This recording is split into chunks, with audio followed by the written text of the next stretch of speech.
Hello बच्चों, आइए आज के क्लास में हम लोग क्लास 12th का हिंदी दिगंत भाग 2 पार्ट 1 बातचीत, जिसके लेखक हैं बाल कृष्ण भट्ट, उनके द्वारा लिखा गया ये चैप्टर बातचीत का समरी पढ़ेंगे यानी सारांश पढ़ेंगे। और ये हमारा आज का अंतिम पार्ट है यानी पार्ट 8, यानी कि पार्ट 8 है ये। इसके पहले जो भी वीडियो बने हुए हैं चैप्टर का एक्सप्लेनेशन, ऑब्जेक्टिव, सब्जेक्टिव, उन सब का एक प्लेलिस्ट बना हुआ है। आप चैनल के प्लेलिस्ट में जा करके वहाँ से आप लोग इस वीडियो को मतलब इस चैप्टर के वीडियो को लाइन बाय लाइन देख सकते हैं। या अगर वहाँ नहीं पहुँच पाते हैं तो चैनल के डिस्क्रिप्शन में जाएं, वहाँ पे मैंने इसका लिंक दे रखा है। साथ ही साथ मैंने टेलीग्राम का भी लिंक दे रखा है, आप लोग उससे जुड़ जाएं और वहाँ पे पीडीएफ का आनंद लें। तो चलिए आज का क्लास हम लोग शुरू करते हैं बिना देरी किए। उससे पहले चैनल को सब्सक्राइब करके बेल आइकन दबा लें अगर चैनल पे नए हैं तो चलिए स्टार्ट करते हैं। सबसे पहले लेखक का परिचय हम थोड़ा ले लेते हैं। लेखक का जो जन्म हुआ है वो हुआ है 23 जून 1844 को। ये आपको विशेष रूप से याद रखना है कि बाल कृष्ण भट्ट जी का जन्म जो हुआ है वो कब हुआ है, तो आप कहेंगे 23 जून 1844 को इनका जन्म हुआ है। फिर है निधन। निधन मतलब होता है मृत्यु, तो मृत्यु इनकी हुई है 20 जुलाई 1914 ईस्वी को। ये बड़ा ही इम्पोर्टेंट टॉपिक है बाबू, इनका जन्म कब हुआ और मृत्यु कब हुआ, ये सब क्वेश्चन ऑब्जेक्टिव में बहुत सारे पूछे जाते हैं। अब बात हम कर लें इनकी निवास की, तो निवास इनका है इलाहाबाद। मतलब ये कहाँ रहते थे, तो इलाहाबाद, जिसे प्रयागराज भी कहा जाता है, और ये पड़ता है उत्तर प्रदेश राज्य में। जैसे कि हम लोग बिहार से हैं और ये हमारा पड़ोसी राज्य उत्तर प्रदेश है। आधुनिक काल के भारतेंदु युग के प्रमुख साहित्यकार।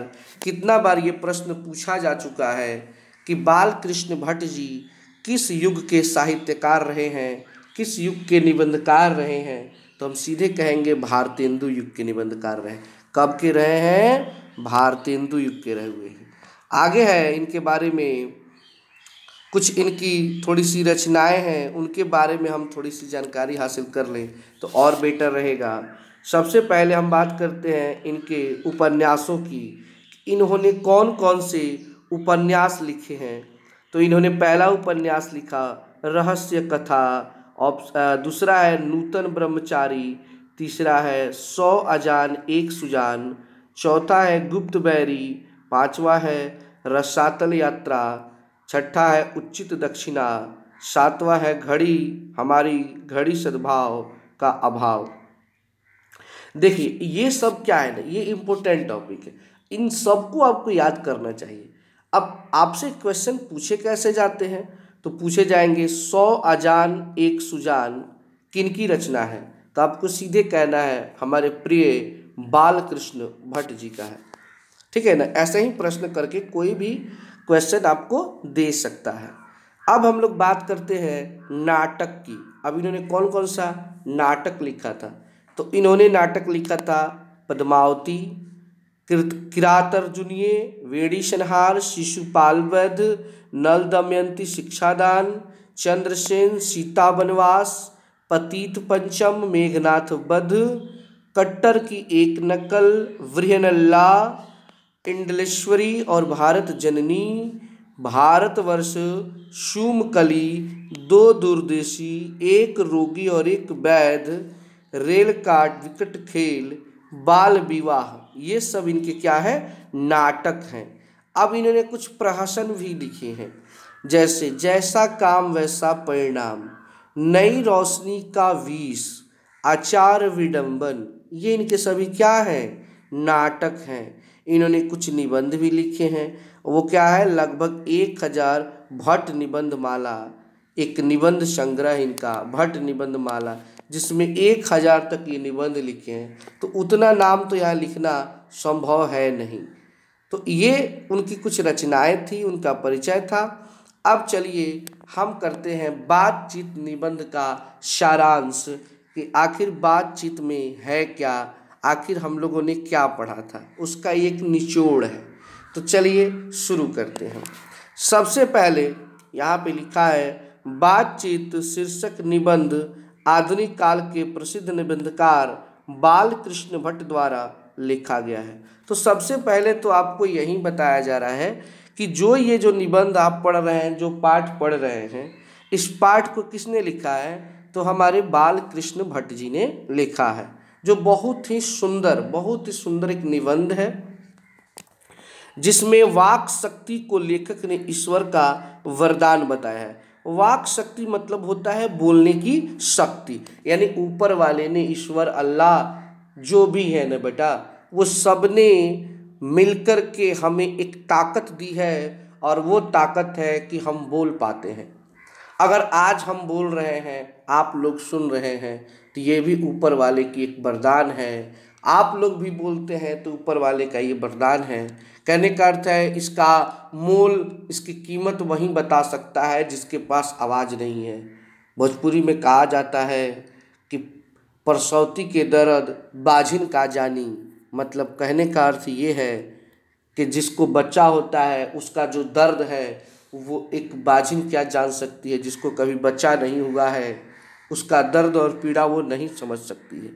तो कहने का अर्थ है कि जो ताकत हमारे पास होती है उसकी कदर हम नहीं करते हैं, और जो ताकत हमारे पास होती है उसकी कदर नहीं करते हैं, जो नहीं होती है उसकी कदर समझ में आती है। तो वाक शक्ति जो है, बोलने की जो ताकत है, वो ईश्वर ने हमें वरदान के रूप में दिया है।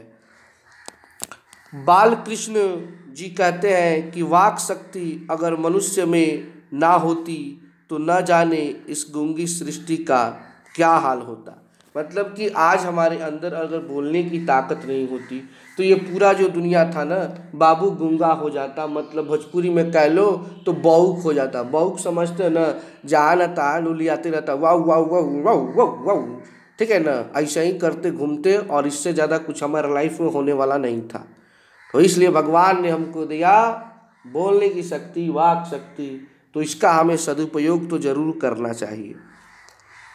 वे कहते हैं कि बातचीत में वक्ता को, वक्ता मतलब होता है बोलने वाला, को स्पीच की तरह, मतलब भाषण की तरह नाज नखरा जाहिर करने का मौका नहीं दिया जाता। यानी कि जब हम लोग बातचीत करते हैं तो हम डायरेक्टली खाली पढ़ते जाते हैं, बोलते जाते हैं। मान लीजिए किताब है, अब किताब को लाइन से खाली पढ़ते जाएंगे तो क्या होगा ना कि लाइफ बोरिंग हो जाएगा। इसलिए बीच में थोड़ा सा मरचा मसाला मिला दिया जाए, मतलब थोड़ा इधर उधर का बात किया जाए तो इंटरटेनिंग हो जाता है और मज़ा भी आता है। ठीक है ना, समझ पा रहे हैं बात को? अगर वीडियो जैसा भी लगा आपको, बुरा भला जो भी लगा, वीडियो के कमेंट बॉक्स में बाबू आप लोग ज़रूर बताइएगा। आप लोगों का कमेंट का इंतज़ार हम बराबर करते हैं, और बड़ा अच्छा लगता है कि जब आप लोग कमेंट करते हैं। तो आगे फिर है, वे कहते हैं कि जैसे आदमी को ज़िंदगी मज़ेदार बनाने के लिए खाने पीने, चलने फिरने इत्यादि की ज़रूरत है। मतलब जब हम लोग खाना खाते हैं तो कितना मज़ा आता है, पानी पीते हैं तो कितना मज़ा आता है, चलते हैं तो फिरते हैं, सब चीज़ में क्या आता है, मज़ा आता है, इंटरटेन होता है। सोच लीजिए आपके खाने का डिज़ाइन ख़राब हो जाए, मतलब कहने का अर्थ है कि आपको पेट का बीमारी हो जाए, पेट झड़ी शुरू हो जाए, आप मुंह में खा रहे हैं, नीचे से गिरा रहे हैं, तो सोचिए आपको कितना बुरा लगता है। बहुत लोगों का पेट ऐसा होता है बाबू, जानते हो, ऊपर से लेंगे नीचे गिर जाएगा, ऊपर लेंगे नीचे गिर जाएगा, बीच में वो रुकेगा ही नहीं। बेचारा उन लोगों से पूछना यार कितना तकलीफ उन लोगों को होता है। पीने में आप ले लो तो दूध है, पानी है, कुछ लोग का शराबो है, जो आजकल बिहार में बैन है। वैसे तो शराब नहीं पीना चाहिए, लेकिन फिर भी कुछ लोग पीकर मज़े लेते हैं। चलने फिरने सब में हम मज़ा लेते हैं। उसी तरह वैसे ही बातचीत भी अति आवश्यक है, यानी कि बातचीत करना भी बहुत ज़रूरी है। इससे चित्त हल्का, चित्त मतलब होता है मन, यानी कि जब हम लोग बातचीत करते हैं तो हमारा मन क्या हो जाता है, हल्का हो जाता है और स्वच्छ हो जाता है, जिसको फ्रेश बोलते हैं। यानी मूड जो होता है एकदम हल्का हल्का हम लोग फील करते हैं और मज़ा आ जाता है। क्या आ जाता है, मज़ा आ जाता है, माइंड फ्रेश हो जाता है। आप बहुत देर तक कोई काम कीजिए और फिर किसी के पास बैठ करके थोड़ा सा बातचीत कीजिए तो देखिए आपका माइंड जो है ऐसे ही बहुत ही शानदार तरीके से फील करने लगेंगे आप लोग, ठीक है ना। तो इसलिए हमें समय समय पर बीच में गैपिंग दे करके लोगों में बैठकर बातचीत करना चाहिए, ठीक है ना। और मवाद जो हृदय में जमा रहता है, मवाद समझते हैं ना, पीभ जिसको बोलते हैं भोजपुरी में। जैसे घाव नहीं हो जाता है पैरवा में, तो पैरवा में जब घाव हो जाता है ना तो वहाँ देखिए पियरे हो जाएगा, और जब पियरे जब फोड़िएगा फच दे के समझ रहे ना। तो वो मवाद की बात नहीं हो रही, ये हो रहा है मन में मवाद। मतलब कहने का अर्थ है दिमाग में जो टेंशन है ना, वो हृदय में जो जमा रहता है, हार्ट में, दिल में जो जमा रहता है ना, वो भाप बनकर उड़ जाता है। भाप बनकर मतलब कि क्या बोल सकते हो, होता है ना भाप, उष्मा बनकर उड़ जाता है। देखिए सिंपल सा एग्जाम्पल यहाँ पे आप लोग समझ सकते हैं कि मन में मवाद कैसे जमा होता है। फॉर एग्जाम्पल, आपके दिल में कोई है, आपके मन में कोई है, आप उसको बहुत चाहते हैं, और बीच में सामने वाला आपको धोखा देकर चला जाए, आपको छोड़ दे, तो आप क्या करते हो, बस वही सैड सॉन्ग शुरू कर देते हो, टेंशन में बैठ जाते हो, दिल के अरमां आंसुओं में बह गए। तो ये सब करने से कोई फायदा नहीं है। अगर इसको दूर करना है ना तो लोगों के बीच बैठ करके बातचीत करो, वो सब गायब हो जाता है। नहीं तो देखो होता क्या है ना कि अगर माइंड में टेंशन हो ना इस टाइप का, खास करके दिल वाला, यहाँ पे हृदय कहा जाए ना, ये जो दिल में मवाद जो होता है ना, मतलब जो टेंशन होता है, दर्द टूटने वाला, बाबू बड़ा खतरनाक होता है ये। और अकेले रहोगे ना जितना ज़्यादा, तो इतना ही रखो, सुसाइड दिमाग में आता है, मन करता है कब आत्महत्या कर लो। तो बिल्कुल बिल्कुल कभी भी अगर इस टाइप का सिचुएशन आपके सामने आ जाता है, और इसे लाइफ में सबके आता है लगभग, तो आप लोग क्या करो कि वहाँ से भागो, मतलब अकेलेपन से भागो। लेकिन मन करता है कि अकेलेपन में रहें, बिछौना में लुकाए रहेंगे, उसी में रोते रहेंगे, पिछली बातों को याद करते रहेंगे, तू छोड़ के गईलू ए जान, दिलवा में दर्द हो गई दुका दुका। अरे यार ये सब बकवास है। जाओ आराम से अपने दोस्तों के बीच में, फैमिली वालों से थोड़ा सा बातचीत करो, उससे मजा लो, ठीक है ना। तो दिमाग से ही निकल जाएगा। नहीं तो दिमाग में जो मवाद है ना, धीरे धीरे इतना न चढ़ जाएगा ना कि बाबू तुम्हारा जान निकाल लेगा, तुमको जान से मार देगा, ठीक है ना।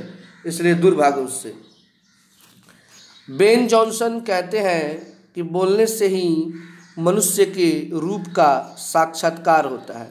यहाँ पे बेन जॉनसन एक व्यक्ति हैं, एक साइंटिस्ट आप लोग कह सकते हैं।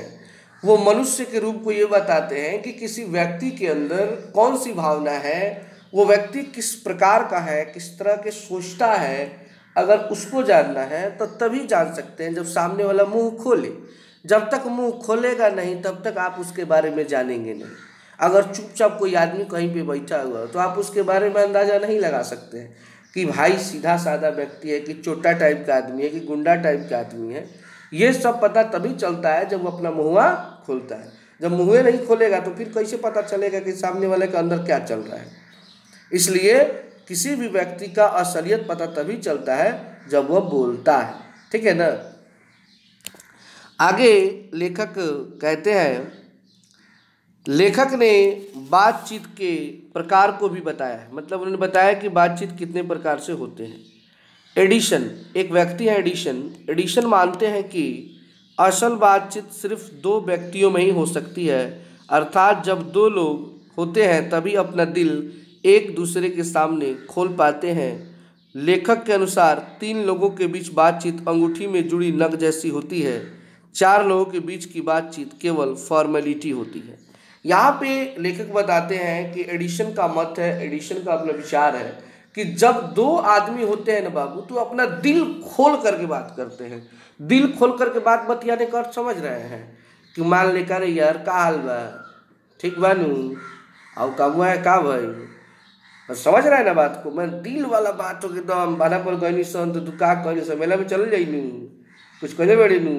मतलब कहने का अर्थ यार A to Z जितना डिजाइन होगा ना, A to Z डिजाइन खोल के रख देते हैं सामने वाले को। अब ऐसा नहीं है कि ये को बतियाएगा, ना ना ना ना, दोनों बतियाता है। अपना अपना जो व्यवस्था किया होगा ना, उन दोनों के बारे में खुल कर के बातें होती है जब 2 आदमी रहेगा तो।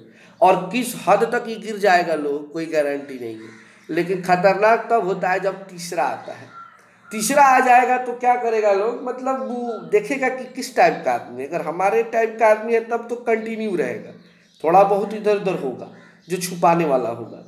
लेकिन जैसे ही चौथा का अगर एंटर हो जाए ना, तो बाबू बात जो होती है ना वो बहुत दूर चली जाती है, मतलब दूसरा कोई बात शुरू कर देगा ना।